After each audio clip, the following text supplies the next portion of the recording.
And now, music. You've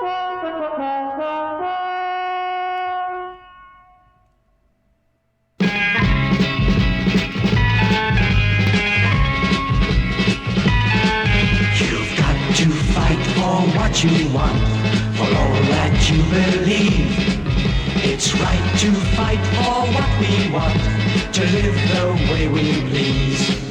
As long as we have done our best, then no one can do more. And life and Love and happiness. Oh, hang on a second. I've just realised something. I forgot to put the actual vision thing with your pictures actually there. Now you're there. You see, you weren't there. You were on the other monitor. So you weren't being... hello there. Welcome to the Flashing Boat Podcast. I'm Siobhan. And that's Brian. That's Eddie. Eddie, talk with your new microphone. And now, for viewers in Scotland, some Gaelic programme that nobody will watch. How's that? Does it work okay? Can you hear me okay? Yeah, very nice indeed. Yep. He's got himself a Yeti. It's a Yeti. The Yeti! We've got to get you a little pop shield. Sean, Bertie's coming up. Hi, Sean. Hey, Sean. Oh, they're very, very, very, very cheap.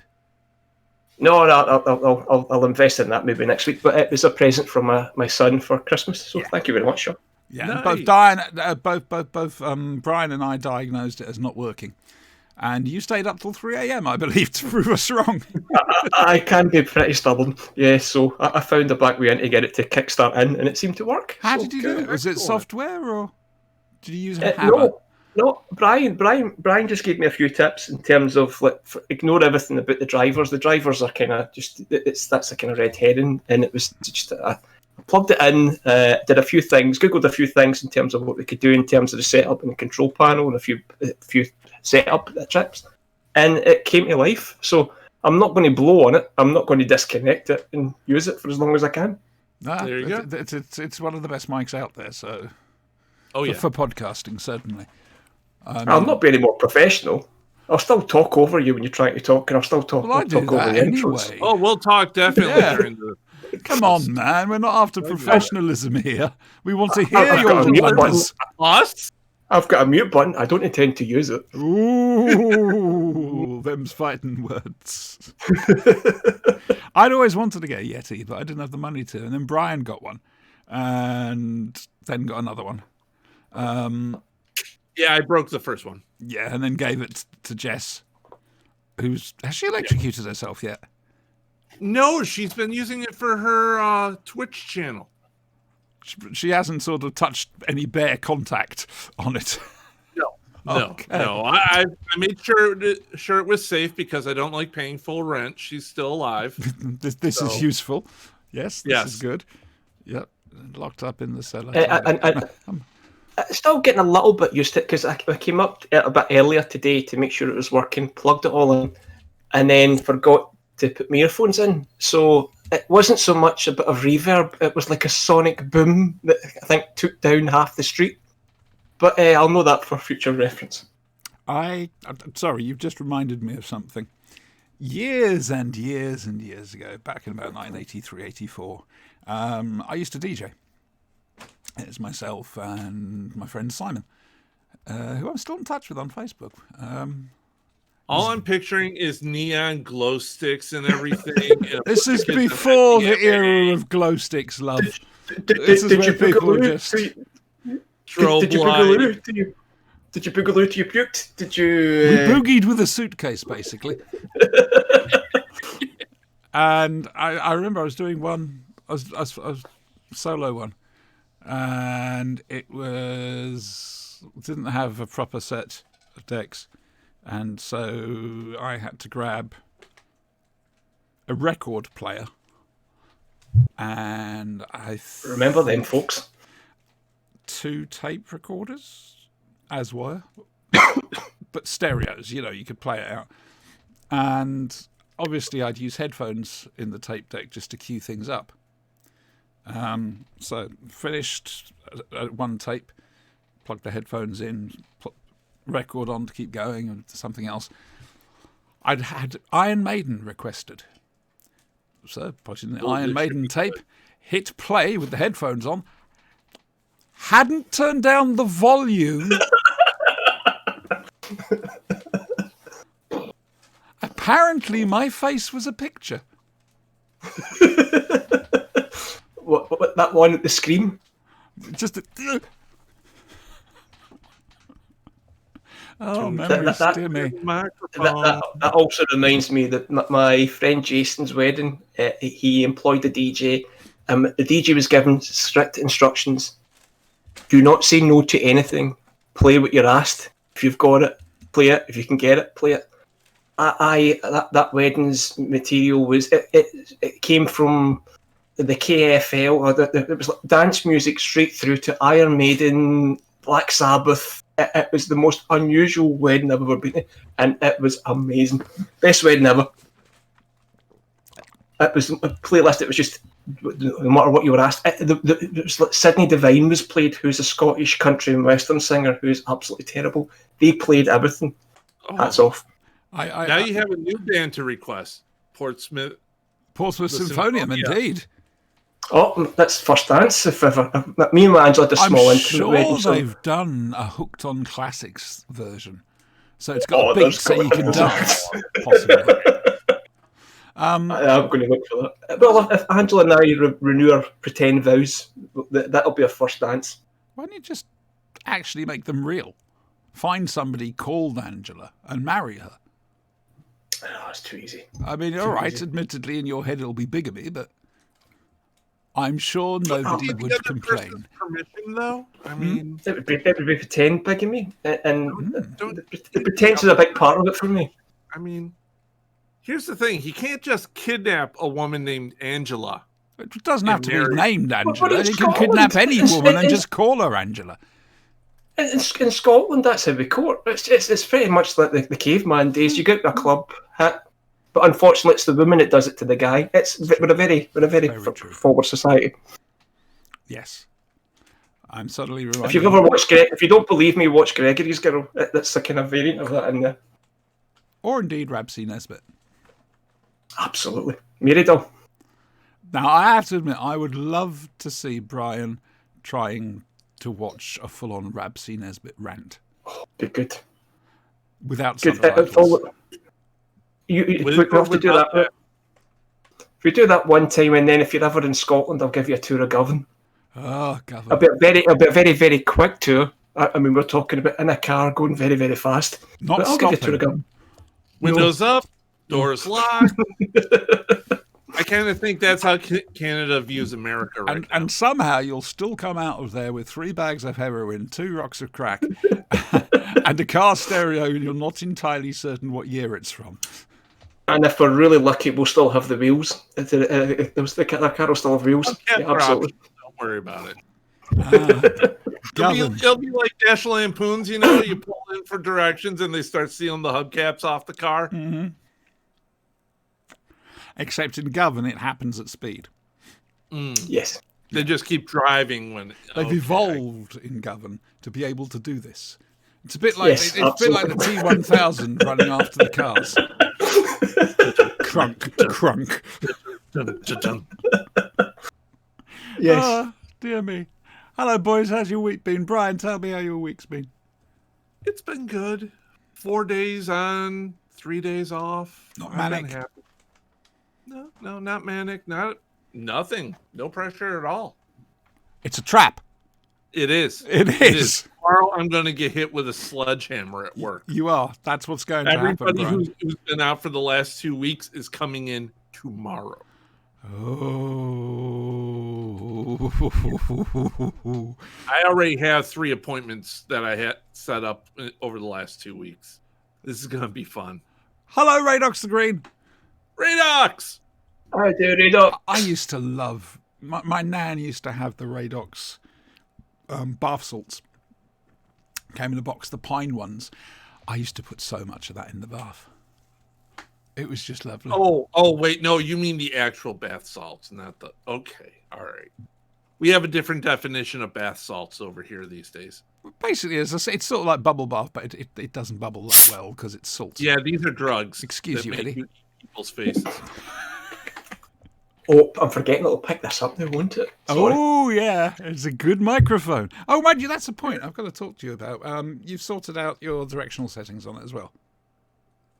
Yes, I'm using the top feature. I don't know what it's the thing. I'm using the top of the mic and I've got it at a slight angle. Yeah, that's fine. He's becoming a podcaster before our very eyes. Still in training, but yeah. So's Brian. I'm trying to arrange your initial podcast interview exam. That's going to be a tricky one. Oh. How was your week, Eddie? It was good, except for Hogmanay, our boiler burst. So we eventually got hats off to Scottish Gas. They actually came out same day, then to tell us, as usual, it's not looking good. That you're going to have it. No, that's going to take a while. And then I explained to them that they actually sent an engineer out to have a look at a small leak that we had in the December the 10th. And it's, let's have a look. And it was a screw. He tightened the screw, and everything just came into life, and the water stopped flowing. So yeah, we got a new pump put in on Tuesday, but it was so we had hot water and we had heating for Hogmanay. I still don't know what Hogmanay means. If anybody out there knows why Scottish people like myself call New Year's Eve Hogmanay, please explain it, because it's just a Scottish thing. And then today, we've got one of our smoke alarms started beeping, and when I opened it up, I tried to open it up and I broke the leg, but I opened it up and I pulled it down, and I could smell smoke. So it looks as though my smoke alarm was on fire. So we're waiting on somebody coming out to fix that now, an electrician. So if anybody's ever had trouble with a smoke alarm going on fire and setting itself off, it's been an unusual day. Oh man, that reminds me of something. Somebody Moz in the IT crowd trying to put out a fire, and the actual fire extinguisher catches fire. Yeah. So the smell of smoke coming from so I've just turned it off. I've just taken it away, but you've got to keep the battery in it, because if you don't keep the battery in the base unit, it just goes into the beeping mode. Yep. Our landlords fitted it through to our main electricity supply now. That's the same as us. It's because those things you daren't even look at them, because you never know what's going to happen. They'll just suddenly go off for no reason whatsoever. You can't open them up because they refuse. The dog just freaks. Oh, hello, Redox has said a thing. I had a Wi-Fi extender catch fire and burn out the wall socket. Yeah, that'll do it. Yeah, that happens. Sorry, I'm just looking around my flat now and realising I live in a complete and total fire trap. Don't worry, you'll stay warm for the rest of your life then. That's true. I've got a present for you guys. We shall discuss it afterwards. We should run. No. Yeah. No. It's a nice present. Trust Auntie. Beep. And now from the world's BBC televisions, Doctor Who. It's Doctor Who.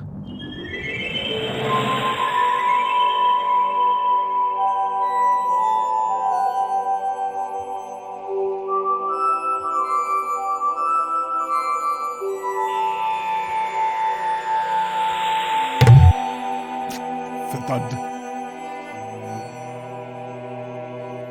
Who thudded?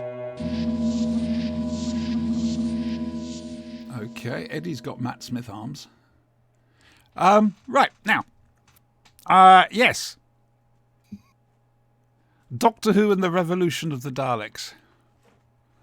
A Doctor Who is in prison. And they didn't confirm it was Shada, which really upset me.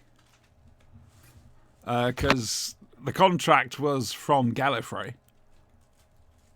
And it would explain how the Jadoon got into the TARDIS. That's a shame.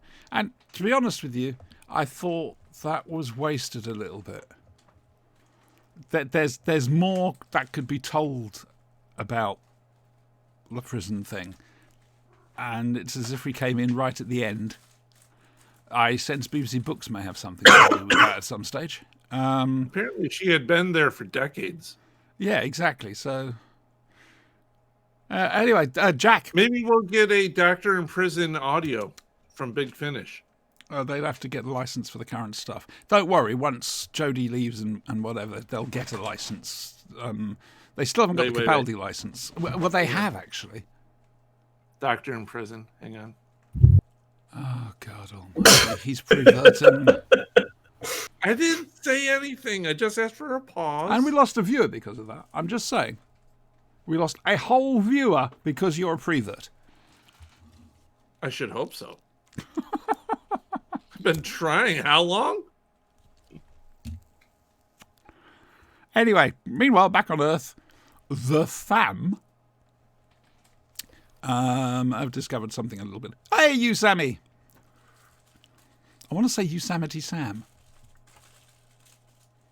Do you know I haven't seen any Looney Tunes cartoons in ages? Not for years. They pulled a lot of them. You can watch them on, I want to say Cartoon HBO. Network used to show some. Cartoon Network used to show them sometimes, but that. I mean, those are. I mean, I hope that kids today have access to them on one of the channels somewhere, because they were great for kids growing up. They're great for adults as well. They're very. They pull them because they were dated, not in a good way. Yeah, you make a point there. You do make a point. They are coming out with new Looney Tunes, from what I hear. Well, Animaniacs is back. Yeah, I haven't been able to see it because we don't get Hulu, but oh well. Anyway, and so the fam, basically, Yaz is obsessed to trying to track down the Doctor. And, I should also turn around and say spoilers. This is for the show that's just gone. So this is going to have spoilers in it. Apologies. Yaz is trying to track down the Doctor, work out where she is. However, they've just discovered, oh my God. You see, the Scout Recon Dalek that was destroyed last year. The previous year, yeah. And in last year's New Year's special, basically got taken away, hijacked, and is it Robertson, whatever his name is, the American guy from Arachnids in the UK. He's decided to use Donald Trump, yes. Yeah. Jack Robertson. That's it. He's basically using the design to 3D print security drones. Unfortunately, it's not his chief scientist, it's the CEO of the company that his company acquired who were doing this. Also cloned some cells from there's little bit dots of biology there, you know, and he clones them, and of course creates a Dalek, well, a Khaled mutant, and it's a case of oh shit. And the mutant takes charge, and suddenly the Daleks really are Daleks. Oh, hang on a moment. I didn't have trouble with the sound mix. I had trouble. It seemed to be broadcast in two different versions. Yes, there was a 4K version and an ordinary HD version. Yeah. I believe BBC America got the 4K version, whereas iPlayer got the regular version. Yeah, I think you could be right there, actually, because I watched it on the iPlayer. Live on the iPlayer, but... Me too. Yes, the sound mix. A lot of people have mentioned this. It's a current malaise in British television that music and sound effects swamp the sound mix. In fact, Mark Ayres did... I can't remember what he did it on. It might have been a film. I'm not sure. But he did an actual... he did science on it. He did music science on it, basically, and worked out all the ranges and everything else like that. And apparently this, whatever it was actually doing things that were technically impossible to do with just their peaks and their troughs and everything. Yes, no, you're quite right. I mean, I've got mine on a 5.1 setup. I don't know if iPlayer Live streams in 5.1. We'll have to see. I don't have a way of watching it otherwise at the moment because my TiVo is fucked, which is a bit of a problem. It's recording stuff, but I've got no sound or vision. God, that's been ages you've had that. I can't get hold of anybody at Virgin Media. That's You just get put through an automated service that says, we'll run some tests on your machine. There are no faults. Goodbye. So, Do they have like an office you can go to? no. Their customer service has been bad, but now it's non-existent. Hiding behind the COVID excuse. Apparently they have shut down a lot of offices. Hey, I found something. Whilst I eat this donut, Brian, would you like to tell us about Revolution of the Daleks? Nom, nom, nom, nom, nom, nom. Oh, yes. Fly Clever through the middle of segue. it, get the badge. So, Revolution of the Daleks. What can I say about this? It was good. Mm-hmm. Do we want spoilers? Yep, no, this is a spoiled review. Okay. So, they finally found something to do with Ryan on his very last show ever. No more third wheel in the TARDIS. He's actually got dialogue. Yes. And now he's gone. Yeah. That's Jack Robertson. He's a thin, pale pastiche of Donald Trump. Well, if you remember in Arachnid to the UK, the reason He he was was there running for too. president was because of Trump. Yes. And the spider pretty much, We don't Stop watch the Spider doing one that. again. That doesn't happen. I like the spider. The spider stopped evil. Can we not do a live reaction to that one? No. No. Yeah. No, because basically my picture will just Can be we do a VR empty. reaction to it, where you have to wear the goggles like you're in the episode? No.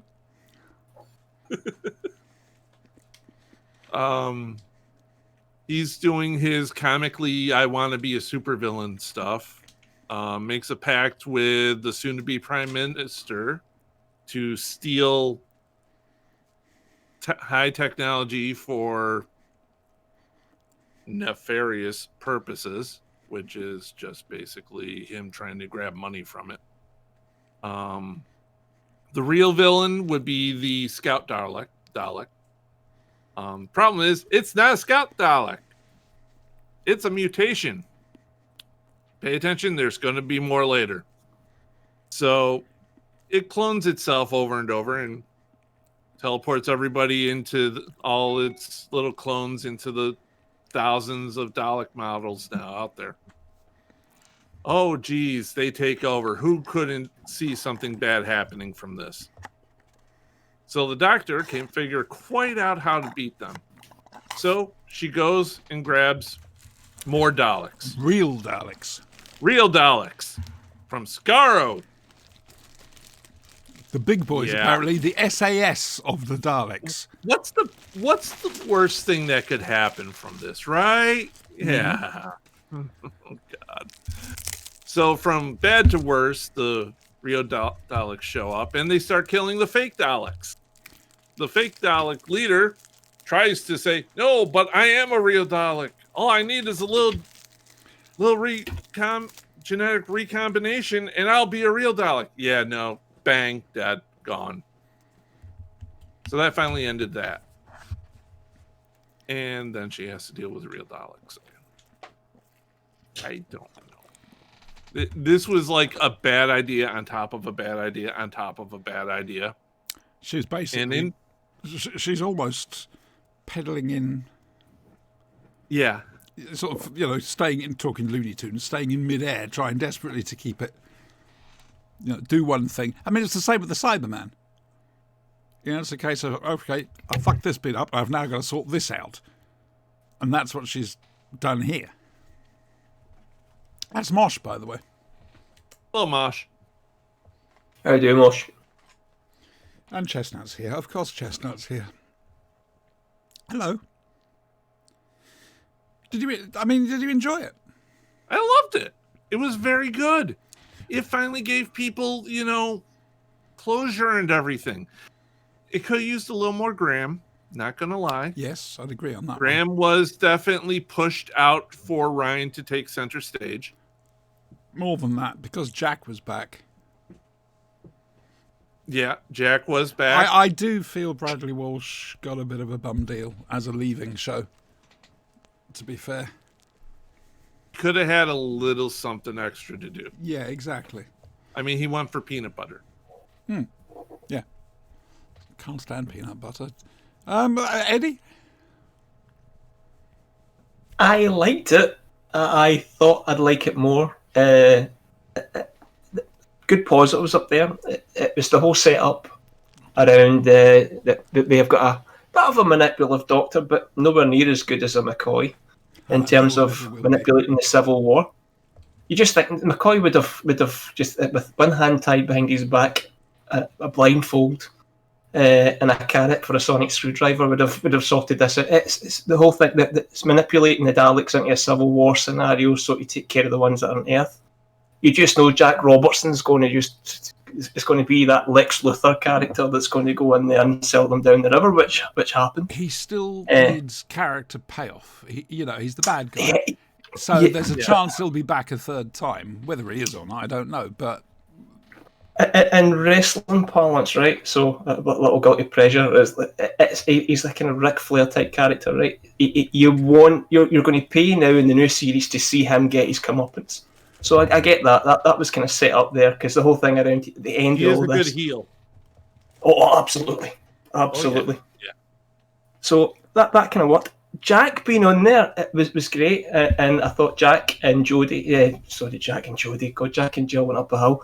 I thought Barrowman and Jodie had great chemistry, and that really worked. It was nice to see the touches in the prison as well. I totally agree with you, Sean. I was expecting Shada and some explanation there, but we didn't get it. But we got to see the silence, we got to see the Weeping Angels, there was that little kind of furry kind of gremlin character for one of the earlier episodes. And the mighty Pating.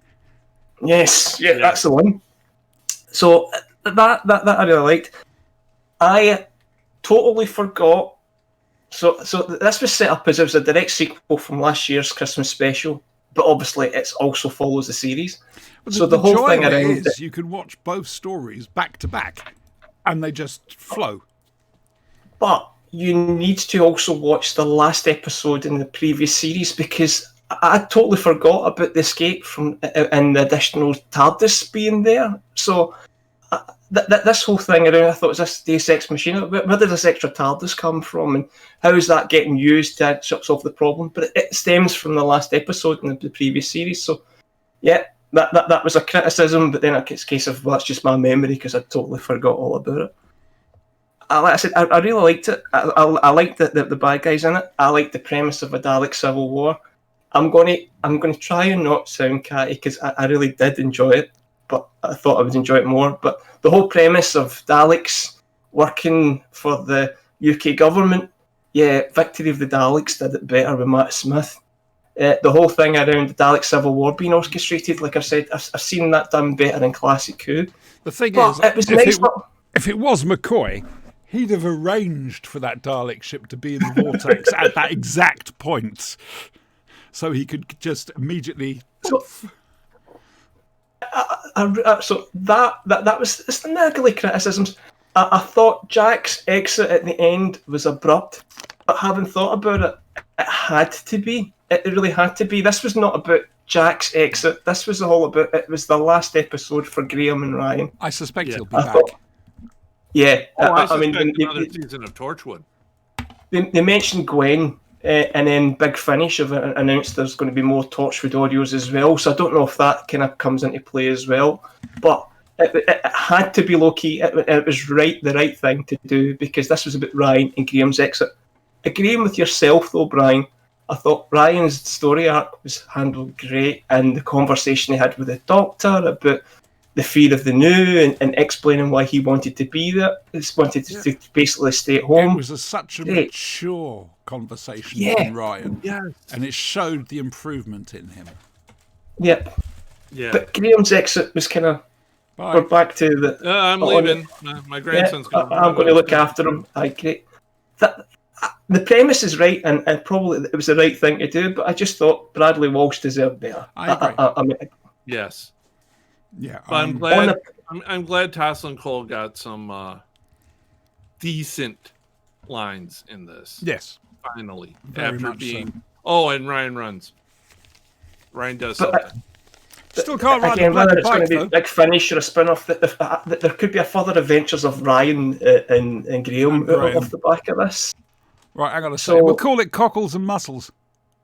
Oh, nice. Thank you. Absolutely. Thank you very much. God blame me. Radox the Green, I thought it fell short. The Meanwhile in Japan style script was bugging me, and the get out of jail via Jack because I can't think what to do with this prison stuff was also annoying. Does make sense, you know? Yep. Jack being a there valid was point. very convenient. Jack was Deus Ex Machina for getting her out of jail. Yeah, and like I say, I just think that's a wasted opportunity, the whole jail thing. That could have been... There could have been so much more with that jail. Yeah, and it's a shame it ended up like it did, simply because they could have introduced the jail thing in the new series and done something with it. You know, basically start off with Jodie turning up 10 months late because of the TARDIS. Oh, hello, Lung Barrow-chan. I know who that is. Good evening. Love the episode, in my opinion. Sort of reminded me of a mashup of Sayward and RTD sensibilities. Random tangential observations. Love the Genesis car-led mutant sounds. Yes, I noticed that. As soon as I heard that, I knew what I was in for. And I think I saw a cameo from Zolfa Thurin in the first space jail scene. Oh my... No! Hang on a second. Meglos was the last Zolfa Thurin. Though apparently there is a Mrs. Meglos going around. Definitely something green and prickly. Right, okay, we need to object to the phrase random tangential observations because that's far too posh for us. Yeah. Yeah. I'll take that word for it. Us? However, I'm very, very, very glad he didn't mention looms in that. Ordinarily, he will mention looms. It'll probably come up at some stage in chat. I'm warning you now. The whole thing around the mashup between Solid and RTD, right? I just wish Chibnall would find his own way. He tried to find his own way in the first season, and it didn't really work because I'm going to bring in new characters. There was a lot I've taken from other influences, and I think Chibnall has had time enough now to actually find his own way. This Just like RTD felt... did, This, just like Moffat did. Better than the first series. That's what his first series, this one. this really felt like a solid episode. Yeah. You know, and Definitely one of the better ones. Yes, yeah, very I agree. much so. Easily so. Of the Chibnall run, this was perhaps the best. And wasn't it lovely to see people running around a Dalek spaceship hiding? Yes. You don't get that nowadays. It's just yes, that's The only that's thing what it we was want. was Good tremendous old-fashioned. amounts of jazz. We don't need Daleks to have an extra special twist to their story to to justify bringing them back. We want do you Daleks think- going down corridors and well. Did There's you- a lot of jazz music and Bernard Cribbins. Needed more. But do you think as well Chibnall was kind of trying to play with the internet crew as well? Because obviously it was all teased about this new design of Dalek, but actually it's not.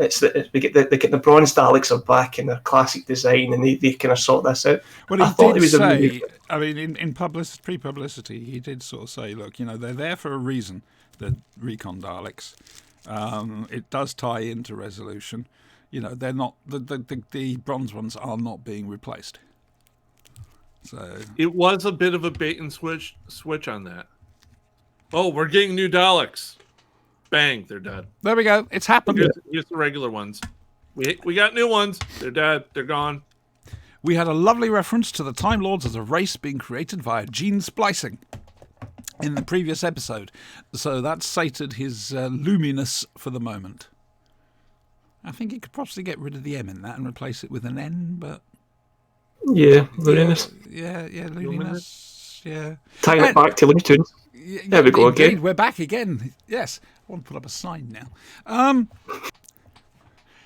Right then. So, thumbs up. One thumb up. I wouldn't give it a two. Ooh. I know other vowels. I probably would have went 1.5 thumbs up, but the special surprise at the end kind of was unexpected. Yeah, Surprise. that was- to someone who didn't know who that was, it was like, what the fuck is this? Yeah, exactly. I mean, that's very much that was a thing for the British viewers. Yeah, No, I was from the still rest of the asking world. you guys, who the hell is this guy? Right before the show. But when that came up, I thought we're getting a date, and maybe it's been brought forward, and maybe this is making up for the horrible 2020. We're going to get extra Doctor Who. We're going to get it earlier, and it was new companion. Some guy named John. John Bishop. He's a famous comedian in these parts. Some people like him, some don't. I don't get his humour. It would be the equivalent of Andrew Dice Clay being cast. I just don't find him the funny. new companion. It's like, No. what? No. You know, no. I don't know him from any acting jobs. I mean, Bradley Walsh had done some acting in soap opera and did NCIS, and so a bit of an acting background. Well, here's Catherine- the interesting thing: is he growing a beard for the role? Because we all know once a comedian grows a beard, they become a phenomenal, serious actor. Look at Yeah, I Robin don't think- Williams. I think he was look clean at, shaven. Clean shaven. Tom Hanks. No. Oh, The thing is, as we mentioned before the show, it's a case of let's wait and see. Let's not prejudge. yeah. I mean, all right, I'm going to be approaching this with a lot of baggage, but look at Donna, look at Nardole. You know, it could be done. Both the thing became is, two of my like his favourite comedy. companions, and I'm not a fan of Matt, apart from George Dawes. I love George Dawes. I love the Vic and Bob stuff, but I wasn't a fan of Come Fly With Me and Little Britain. Catherine Tate could take a leave. I wasn't a fan of Donna in The Princess Bride. Yeah, I'll get the hat. It's been a while. I'll put it on. Right. The Runaway I wasn't Bride. going to take that. I mean, it was a great reference, Princess Bride. You can't go wrong Oh, mentioning. Yeah. You can't go wrong mentioning that, no matter what. But when she came back and she became a regular, she knocked out the park. So the jury's out. Fingers crossed. Good luck to him, and I hope it works out. I really do. Well, the I've been nice wrong thing is, before. he's not. If you don't like his comedy, he's not writing the scripts. No, you're quite right. Yeah. It's So- just, like I say, You hit the I've, mark. and I've you developed a dislike for him because of his comedy and appearances on various chat and panel shows. And I will be approaching this with baggage. But Catherine I Tate- approached the whole thing with Donna with baggage. And I was, as I've said so many times, I was proved gloriously wrong. Yeah. Donna She Noble had is a easily the best phenomenal run. companion Yeah. of the new series. I've got a bad track record with this. Matt Smith was introduced. I thought, who's this young fella that's going to come? No, and he's my favourite Doctor. So it's. Well, the I thing is, continue when on. I watched that reveal thing on, what's that, an extra confidential they put out or something, didn't they, to reveal him? Yeah. When I was watching him, and I was just watching the way he moved and he talked, and I thought, all right, he's a fetus, but There's something there. there's got something the very manic, doctorish in there, and it's going to be interesting to see how that comes out. Yeah, I can see why they chose him. He had the adorkable in him. Good point. Oh, I like that. Have a lolly. Auntie approves. A few minutes on 11th hour, and it was like, my God, how wrong. I was hooked. So hopefully John Bishop does the same. It's But easily John Bishop, as far as I know, has not got any acting experience. He's stand-up comedian and done some tours and done some lovely stuff for charity as well. But Oh yes, very much so. Very much his Apparently, charity. they created this character for him, from what I've read. Oh, that's a worry. yeah, So- the last time they did that for a comedian, I think, was the Absorber Love, was it not? And that worked out well. No, the Absorber was created for Kids, it was a kid it was a convention. Blue It wasn't Peter Blue Peter. competition, and then they cast Peter Kay. Kay. And I've got to admit, actually, I'm very fond of Love and Monsters. I really, really am, and I don't have a problem with the Absorber Love. I just think If you ignore the Absorber Love, it's a great episode. No, I It's think really the good. Absorber Love is great as well. It's tongue in cheek. The actual costume, Green Levine. That episode reintroduced me to Mr. Blue Sky and Nia Low, and it's a marvellous song. I totally forgot all about it. So right, Green chat. Levine. Chat. I've never been impressed by John Bishop on TV shows, but then I thought Bradley Walsh would be rubbish, and I was wrong about him. That was from Radox, and then Thomas has basically gone Green Levine, and it is. It's Green Levine. Oh man. Ah, such a simple joke, and I didn't think of it, and that's brilliant. I love that. So when do we get on new Doctor Who then? Because I really It'll thought that was going to be an it'll announcement. No, it'll be next year. Well, they're No, starting. they film- said it was going to be Oh, this year. later on Sorry, this yes, year. I'm sorry. I'm still in 2020. God 2020. help me. Would you get out of that? We don't talk about 2020. Yes, what happened in 2020 stays in 2020. The first rule of 2021 is 20. we don't talk about 2020. But no, this is going to be this year. I think they start filming again very shortly. They took a They're Christmas filming break. now, I believe, fall. Autumn, dear. Autumn. Yeah, yeah, Yeah. Okay, good. Yeah. Dear. after summer. Yeah, that bit. Yeah, My favourite time of the year. After summer, for Yeah, viewers in yeah. Scotland, we call that winter. you guys get But summer. we call summer winter as well. Forget I said that. Just winter. Yeah. You just have winter. I mean, sunny winter, dark winter. You've That's got to what remember, okay, they're north of the wall. That's true. that is true. And it is, in fact, geographically true. Yep. Hadrian, boys and girls, in case you hadn't thought. It's them White Walkers you've got to watch out for. Again, You can we're avoid heading the back White to Walkers, Govan yeah, again. Dire wolves and everything too. Yeah, Actually, saying Giants. that, haven't you reintroduced wolves to Scotland? I think it's coming. I heard something I about think it's it. coming. After Boris's interview this morning, I think the Wolves coming back. Yes, I wouldn't be You at all need the surprised. wolves to throw them to them. Can I come across before it all happens, please? Don't leave me. We'll get a tunnel sorted. You're more than welcome. Thank you. Don't leave me in England, please. Don't worry, they got rid of the ice spiders. Oh, there's no spiders in Scotland. They're not big spiders anyway. It's too cold for them. I am definitely moving to Scotland. Oh, actually, probably the further north, the better. So Inverness, maybe. Yeah. Lewis, the Lewis is Isle of nice this time of Skye. year. Oh, I've started to Lewis. think of some of the islands as well. Yeah, I mean, I've got the scarves. I should be warm enough. Oh, You'll be fine. dear. I actually would like to live in Scotland. Oh, I hadn't thought of building property. Ah, interesting. It's funny you say that, because I do have a little plan. The trouble is, I'm getting on a bit now.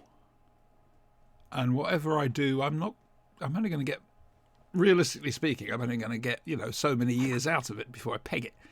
But I do have a possible plan,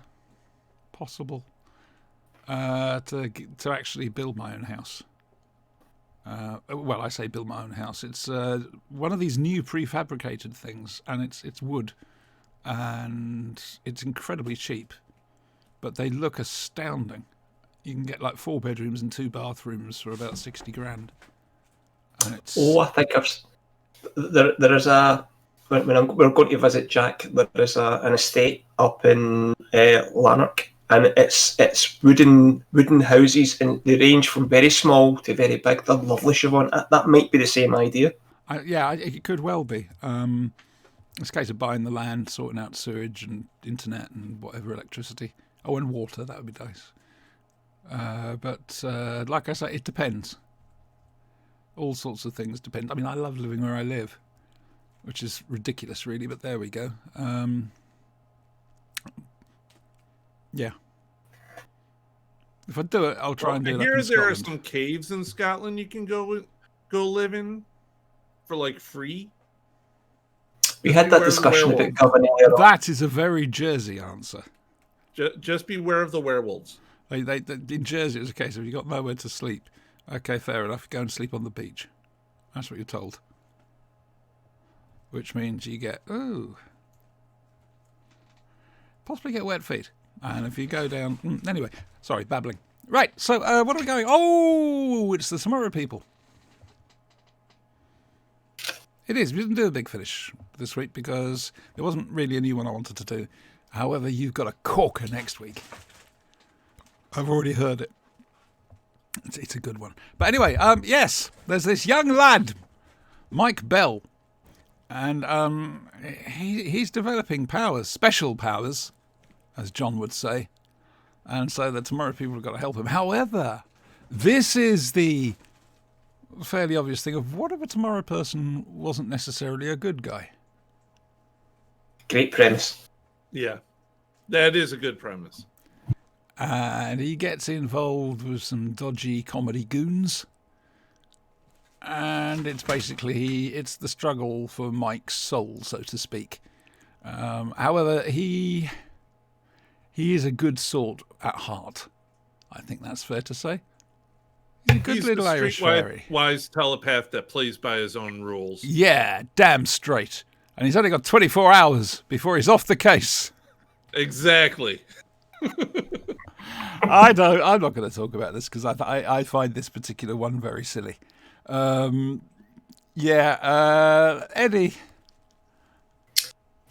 Tell me I about enjoyed this. bell bottoms. So bell bottoms, they were a trouser fix. They were a trouser style. No, sorry, I'm not going. Sorry, I went all bloody aeroplane. You did that very well, I must say. Thank you. That's all I right. tried. Yeah, you did. It's the new microphone. It's bringing out the best in me. Ooh. I like this, and it's silly, and it's a nice introduction to Mike. I'm going to pick. I'll be nitpicky. Not the most PC of episode because we've got the villain smoking in front of kids. Again, Well, that's how you know well, villains. again, They smoke. when it was actually made, that was normal on television. Yeah, that's what I'm saying. It's very of its time. Other aspects of its time is like you mentioned the goons. So we have an albino character who's called Two Tone. We've got a guy who's not very smart, who's just called Slow, and we've got, to be sure, your Irish stereotypical poor guy called Mr. O'Reilly. Again, things that probably would never get away with just now, but they have their charm. I mean, there's an element of they were done for humour. But I don't know if they would get away in this day and age. We're introduced to Mike, and I love the premise. It's the whole thing around. So Mike has escaped the whole. He hasn't actually broken out fully. He's not got the ability to transmit or receive thoughts yet. So he's not went through the same sort of agony as Stephen did or Elizabeth did. But he has got the ability to move objects, and he can manipulate locks, which is. So we see him helping Mr. O'Reilly, and when Mr. O'Reilly breaks his lock into the key. Mr. O'Reilly owes Lord Dunning, and if we weren't sure what Lord Dunning was called, we have Mike utilising the Stanislavski, the Danny Dyer school of acting when it comes to playing Cockneys on UK TV. To just to assure that we know the bad. I'll never forget the name of the baddie in this because there's one scene where we get Lord Dunning, repeatedly on loop when he's standing up to this character. Mike is an interesting character because, like you said, there's this whole thing around: will he be a good person or will he succumb to use his talents for his own self ends?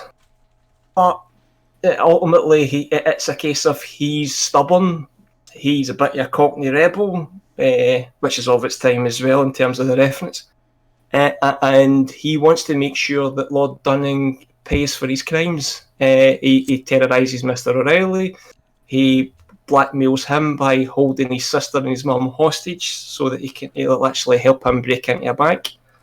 And ultimately comes good because he works with the bumbling inspector and basically turns it all around, and Lord Dunning gets his comeuppance.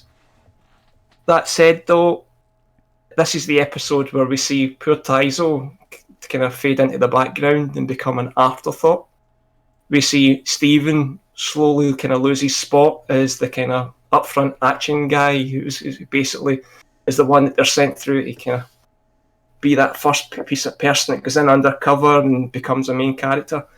And it's clear from this point on, it's becoming more and more of Tomorrow People becoming the Mike show. And for me, I enjoy the later episodes, but it's a sad thing as well because this is the end of the classic Tomorrow People at its best, with stories like the Green and the Blue, and it's never the same from this point. It's still the Tomorrow People, but it's just it kind of loses its charm a little bit for me. It becomes more fixated on. It becomes a boy band piece for Mike Bell. It also, to a certain extent, it becomes kiddified. Yeah. That's It starts to speak down to kids from this point. I don't like. I used to hate it as a child. I used to hate adults acting like kids, and doing silly things. It didn't amuse me. If I was watching something like The Tomorrow People, I wanted it to be serious. Although later on in the episodes, they do approach some really dark material for a kids show. Well, there's the spy one, which I enjoy. The spy one is coming up next. That's a good one. That's next week, is it? Yes. Really? So soon? Okay. There's only 2 episodes in this season, or 2 arcs in this season. Did they go back though and explain? So obviously after the last episode, it was like the lights go off, and it's obvious unless there's a spider infestation in the lab that they've been away for a while because there's cobwebs everywhere. Well, there was a spider infestation in the lab. That's why there's cobwebs. Oh, it's a clue! God damn it! The spider people, Spider-Man returned. Okay. So Flashback.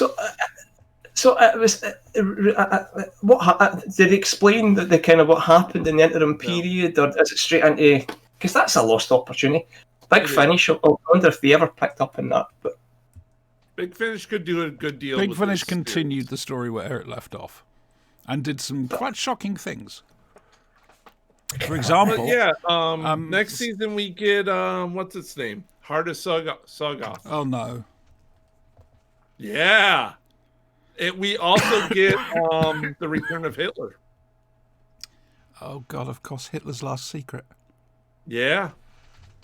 Yeah. Is there a reason why BritBox are not showing beyond season 4? So we're talking season 5 onwards, a bit dicey.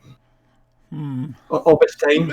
I think this season is more of a let's get our feet wet. Let's see how Mike plays with the audience. Let's see if they like him or not.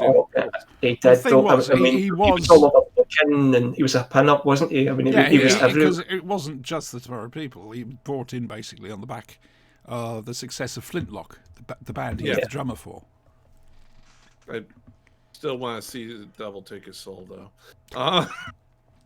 I don't know if you've noticed. Like Mike. I'm sorry. I don't. That kind of prepubescent top lip fuzz that he had on his top lip, that needed to get sorted as well. I'm hoping they get rid of that for next week. That's just a bugbear. That kid needed a couple punches. Yeah. Right. Okay. We're a bit iffy on this one, aren't we? Are we?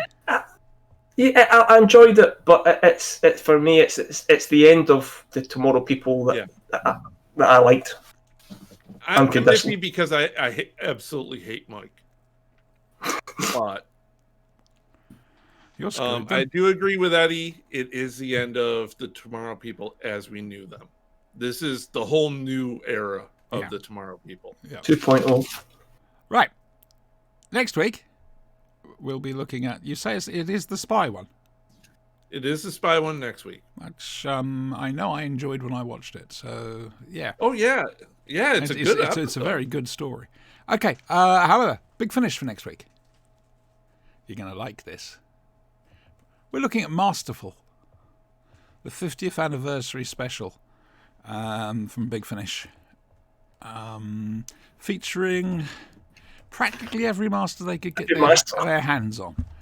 Oh, nice. No Delgado.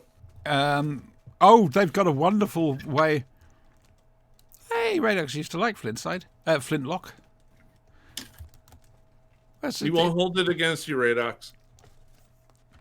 There's a criminal record joke in there which I won't touch. Off the keyboard, Mosh! Oh, dear. Off. And again, Radox, I can't talk. I've got the greatest hits of Shaking Stevens, so that's...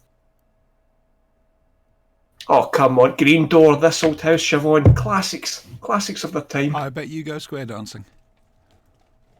Just square. Oh, fair enough. I was going to say something. Yes, doesn't have James Dreyfus. Disappointed. I'm not. And John Culshaw working overtime. But it's... I've listened to it, and I can tell you now. Hang on, apparent. Oh, the little bugger. No, hang on a moment. What's going on here? What's he done? He hasn't left a little message. What's he done? Little bastard started me recording.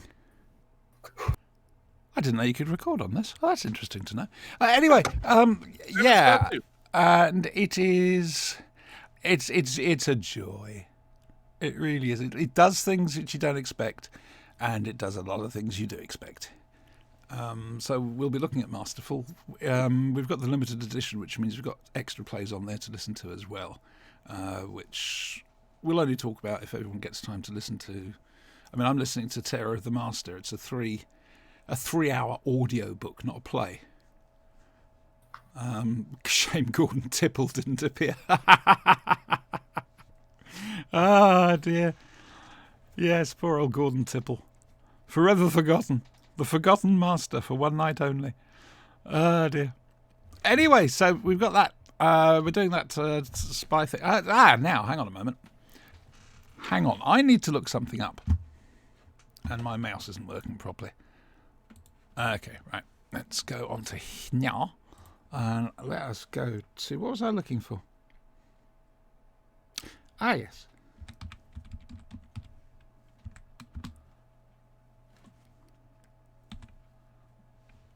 That's interesting. Pop. She's regenerating again. I want transmission Premier Broadcast 3rd of January. Oh! What are you doing? I'm having cat issues tonight. Anyway, yes. So next week we're also going to be looking at Warriors Gate. Series 18, Doctor Who. Okay. As well as Time Squad, I think it is. 4th episode, Blake 7. We need to look at Cygnus Alpha now. How are your ears, gentlemen? Still ringing, if I'm quite honest. Yeah. I listened to Brian Blessed. My ears are ringing hard. I wish I could show you this. Oh, you silly moggy. What are you... Marsh, what are you doing? Wait. Yeah. Hello. You got yourself into a bit of a pickle there, haven't you? He tried to get into... I've got like these cubbyhole boxes, which frankly are useless now because the cats have just ripped them to shreds with their nails. And Mosh has just tried to get from into the top one, and he's now perched on the edge of something else, not entirely certain what to do with himself. So there could be a loud crash any second now. Yes, so anyway, the Liberator follows the spaceship London in space, and it lands on Cygnus Alpha, the penal planet. No, it does not land. It didn't have the budget. The Liberator does not land. No, I'm talking about the London. Oh, the London lands. Yes. The London. Yes. Yes, they find out why the Liberator doesn't need to land. Well, yes, indeed, we find out this episode. Teleport. Yes, obviously, Blake, Jenna, and Avon on the Liberator have been trying to find out more about their ship, and it turns out it's actually quite a good little ship with teleport. And the whole idea, and a room full of jewels. Yes. Now you're doing it, Socks. Why? If you get food or something underneath the keyboard. No. It's not the keyboard. It's.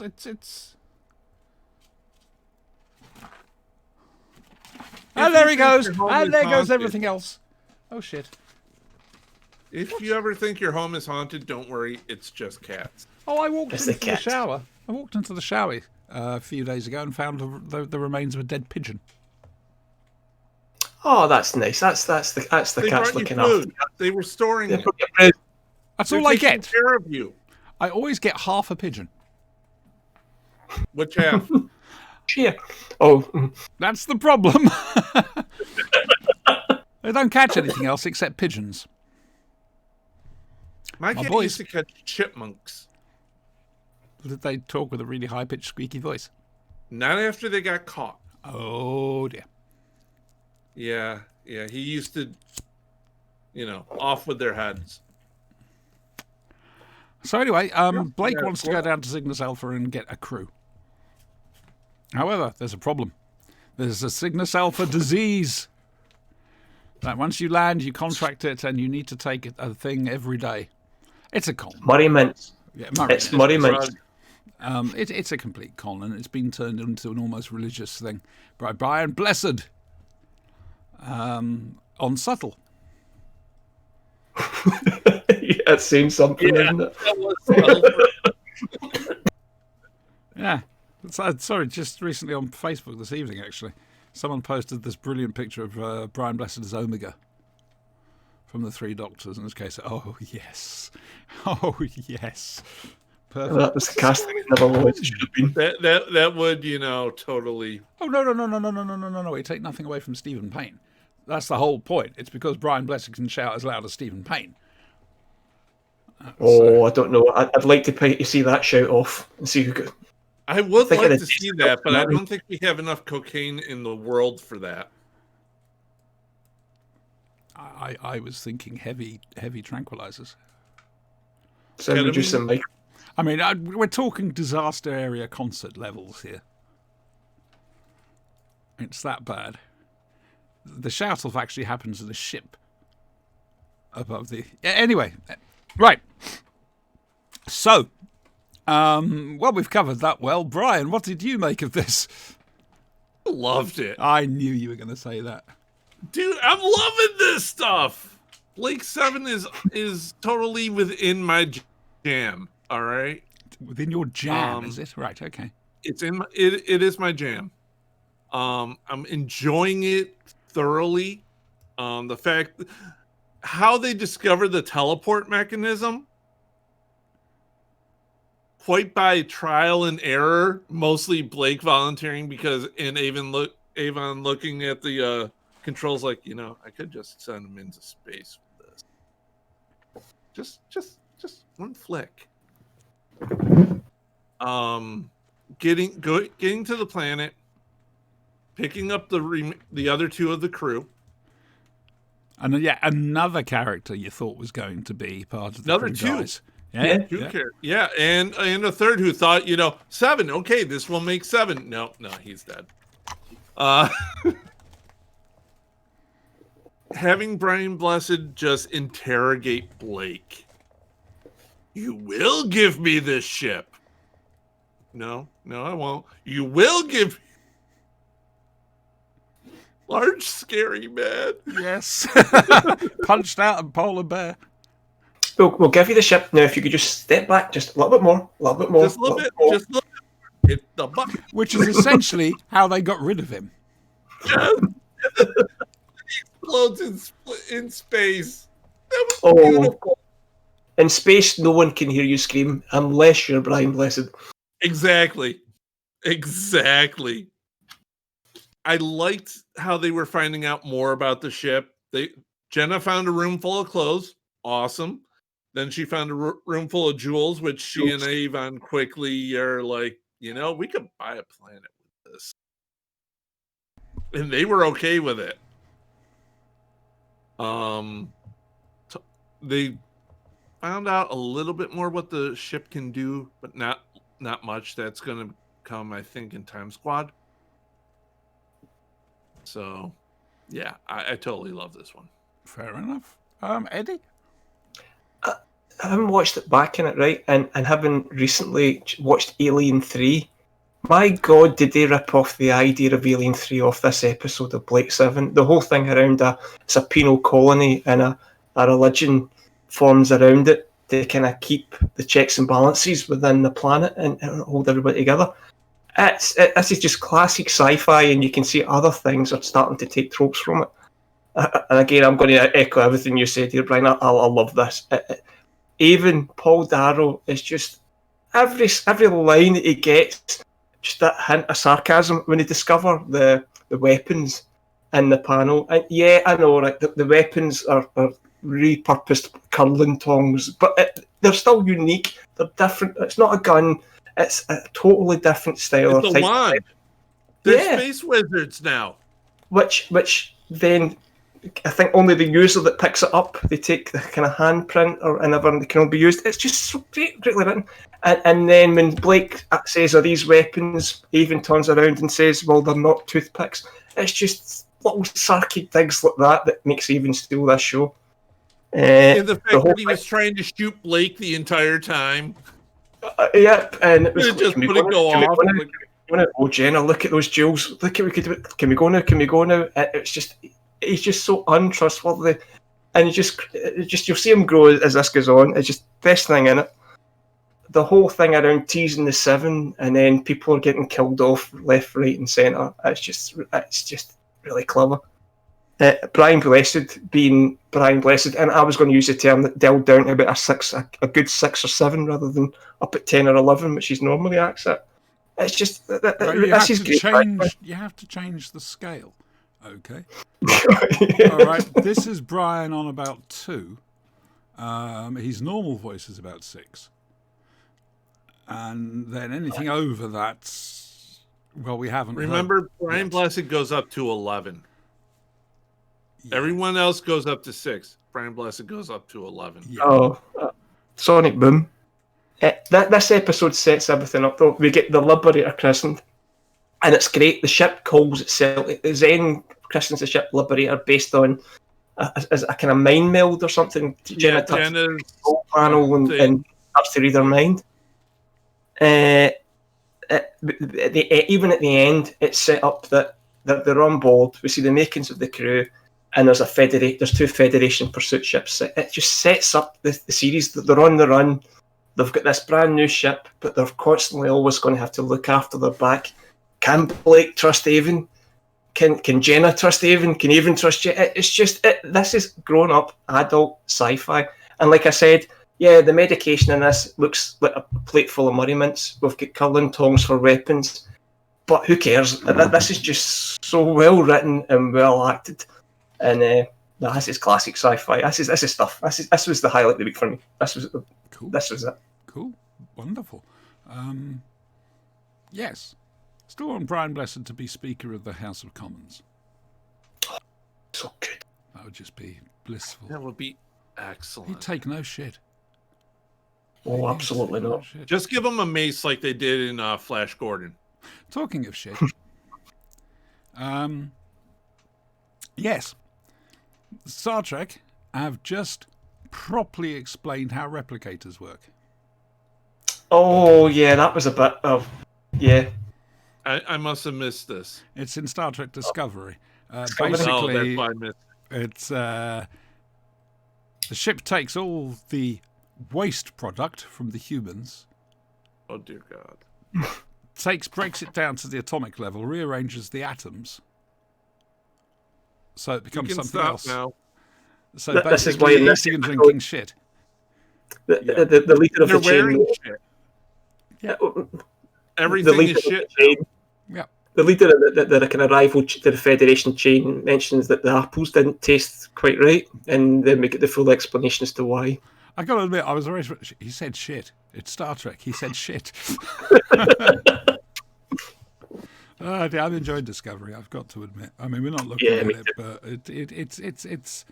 it's found its feet. There's no two ways. It found its feet last year. It's doing well now. I like it. Okay. The whole thing was great. Next week we've got Time Squad, where we get another member of the crew. So there's that. We also. Oh no! Wait, is it next week or the week after we find out about Gan? Oh, we've got a little way to go. I think it's the week after. Wait and see. Gan's origin story. Yes. I still say it was very underused. Mind you could say that about Callie and Jenna. Quite frankly. They went for the three interesting people. You know, Blake. Oh, that reminds me. Freedom fighter or terrorist, Brian? Aren't they the same side of the coin? No. Two sides of the same coin? Yes. So, freedom fighter or terrorist? Depends on what he's doing this week. Terrorists don't stop being terrorists just because they haven't blown someone up for a couple of days. This is true. He's most definitely a freedom fighter. You know what? Next week, he's going to be a terrorist if you're part of the Galactic Federation. And if you don't like them, he's going to be a freedom fighter. And then I think the week after that, we finally get the Supreme Commander. That And might her be doggy. my Monday. Yeah. Probably up there as one of the best villains ever created on UK TV. Just deliciously conniving and evil. And And the Kate- foil for Haven. Aye, deliciously. Oh, hello a second. Radox has just said they explained the same thing about the replicators in Enterprise when they were addressing an audience of school children. Oh, that's a nice way to get the kids in. Yeah. Cheerful lesson that morning. Made of shit. And now, here's some replicated milk and cookies, kids. The clothes you have, your favorite dolly, they're all shit. Yeah. Oh, man. So basically what you're saying is without capitalism, everything turns to shit. Quite I'll right. quote Mike Rowe. If you want to go green, you have to go brown first. That's true. That is true. Right, who's doing what this week? Any plans? Going anywhere? Back to work. Tuesday, I'm back at work. Tomorrow's the last day of the festive season in Scotland. We get the Monday as well. So I'm back to work on Tuesday. Oh, I get my shot on Tuesday. Oh, nice. Wonderful. Is this the Pfizer one you're getting? This is the Pfizer, so it's going to be 2 shots. Yeah, they've decided to delay the giving of the second shot for 12 weeks. Yeah. Well, I finally get my chance for superpowers. So Ah. when you guys start, seeing things in America blowing up, just know that I was driving home from work. Okay, what are you hoping for? I'm hoping for Magneto. Oh, okay, that's interesting. I mean, Actually, if You'll you're make gonna you'll make a killing as a dentist. I was thinking, just, Brian, Brian, you're going to have sonic abilities, a sonic boom capability, and your trigger I'm words not for Brian Blessed. you are, and your Blessed, trigger words love. It's are gonna be- blessed. Blessed. Blessed. your trigger words for your sonic boom capability will be: have you tried switching it on and off yet? Just booming out and No, taking down. right click. Right click. Right. We're No, gonna, actually, I'm hoping Magneto so I can part the traffic like the Red Sea. I didn't know the Red Sea parted traffic. It does. Okay, fair enough. We're It has gonna a highway right through it. we're gonna finish on a sad note. Oh yes, yeah, I know where this is. Definitely alumni thing.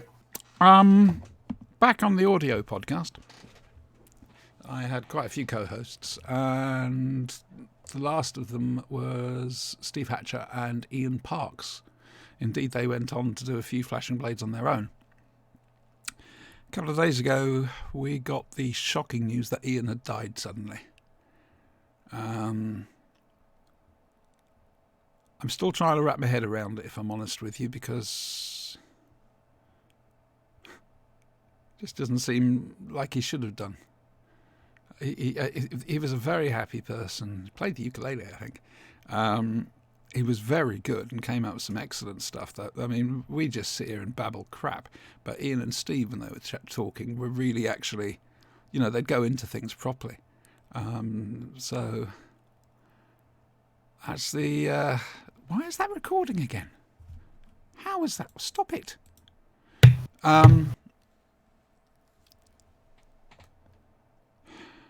Yeah, we're going to miss him. He was also one of the organisers and the host of Hooverville.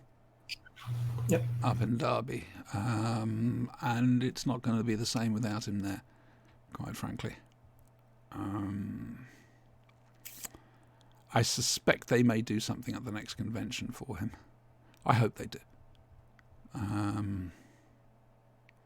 Yeah, so he salutes Ian and hopes he's at peace. Gosh, that's the first of the Blade presenters gone. Yep. No, And I always thought it would be me. Seriously. those episodes are still up there, and the stuff that Ian and Steve did. I mean, that was my introduction to a lot of the stuff that hooked me in actually starting to buy Big Finish stories. Yeah. And it was I didn't know Hooverville existed until those things. So, and like you say, Siobhan, they not saying that we don't take it seriously, but they do some in-depth reviews, and if you get the chance, anybody who's listening to this that could go back and listen to them, they're class stuff. They're on Mixcloud, which you can just access for free. You're not going to have to pay anything for it. You never had to pay anything for the Blade anyway. Yeah, I mean, we sit here, we're just three numpties having a laugh, basically, but Ian and Stephen put some effort into it. We don't. We get the fun of watching the shit and then sitting here with each other, babbling. And quite frankly, the whole dynamic has changed up to a point. Changed in a better way, I think. I think the show's a lot better than it was on audio, and that's because I'm not quite such a twat. Gonna miss him. Yeah. That's simple. So there we go. Now, I could have been really cheesy and sort of queued up the whatchamacallit, the slow, sad version of the Flashing Blade theme tune, but I'm not going to do that. Anyway, say goodbye, boys. Goodbye, boys. Bye, boys. See you, Ian.